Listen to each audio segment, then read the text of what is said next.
Hi అండి, welcome to my channel Jishwitha Adapa vlogs. మా అపార్ట్మెంట్లో వినాయక స్వామిని అయితే ఊరేగింపు ఉందని చెప్పాను కదా. సో ఊరేగింపుకి అయితే అందరం రెడీ అయిపోయామన్నమాట.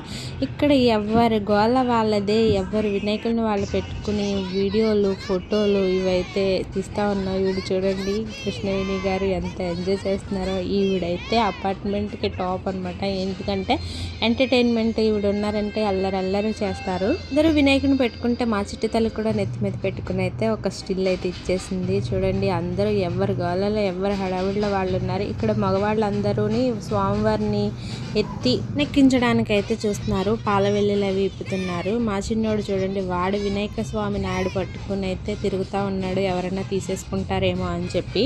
ఇయర్ అయితే చాలా బాగా అయితే ఎంజాయ్ చేసాం స్వామివారి దగ్గర అయితే. చూడండి, ఈ లడ్డు అయితే అందరూ పంచుకుంటారనమాట. పాట అయితే ఏమి ఉండదు. అపార్ట్మెంట్లో వాళ్ళందరికీ ప్రసాదాలు అయితే షేర్ చేస్తారు. ఎవ్రీ ఇయర్ అలాగే చేస్తారండి. అంటే అందరూ కలిపి పెట్టుతాము కదా, సో అందుకని చెప్పి ఒకళ్ళకే ఎందుకని చెప్పి అందరికీ పంచుతారనమాట లడ్డూలు. స్వామివారు అయితే ఊరేగింపుకి రెడీ అయిపోయింది, అంతా సిద్ధమైపోయింది. ఇంకా అపార్ట్మెంట్లో వాళ్ళందరూ కలిసి లాస్ట్ ఫోజ్ అనమాట ఈ ఇయర్కి స్వామివారి దగ్గర అని చెప్పి వీడియో ఫోటో అయితే తీసుకున్నారు.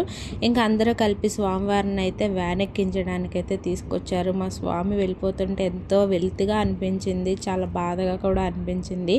స్వామి చూడండి ఎంత అందంగా ఉన్నారు. ఈ 5 రోజులు ఇక్కడైతే చాలా సందడిగా అనిపించింది. స్వామి ఉండడంతో ఒక మనిషి ఉన్న ధైర్యం తోడు అయితే కనిపించింది. అంటే ఇక్కడ ఉంటేనే స్వామి ఉన్నట్ట లేకపోతే లేనట్ట అని కాదు, ఎప్పుడు మనకు తోడుగానే ఉంటారు స్వామి ఎప్పుడు. కాకపోతే ఏంటో అటు వెళ్ళి ఇటు వెళ్ళి చూస్తా తిరుగుతూ ఉన్నప్పుడు స్వామి కనిపించేవారు. ఇప్పుడు అది కనిపించకపోయేసరికి కొంచెం వెల్తుగా అనిపిస్తుంది. ఎవ్రీ ఇయర్ మీద ఇయర్ అయితే చాలా బాగా జరిగింది. చాలా సందడి, చాలా అల్లరి అన్నీ కలిసి వచ్చినాయి. ఇప్పుడు స్వామివారిని వ్యాన్ ఎక్కించిన తర్వాత అందరం కలిసి స్వామివారికి దిష్టి తీసేసి అయితే బయలుదేరిపోయాం. పిల్లలైతే ఇలా వ్యాన్ ఎక్కి స్వామివారి దగ్గరే కూర్చున్నారు.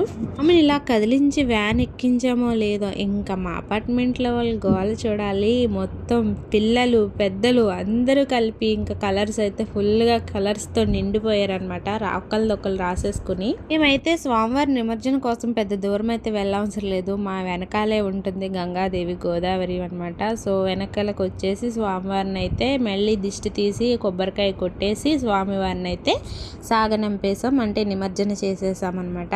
ఏమన్నా తప్పులు చేసింటే క్షమించి తండ్రి, క్షేమంగా వెళ్ళిరా తండ్రి, మళ్ళీ వచ్చే ఏడు ఇంకా ఘనంగా చేసుకోవాలి, మాకు తోడుగా నీడగా ఎప్పుడు ఉండయ్యా అని చెప్పి స్వామికి అయితే చివరిగా దండం అయితే పెట్టేసుకున్నాను నేనైతే.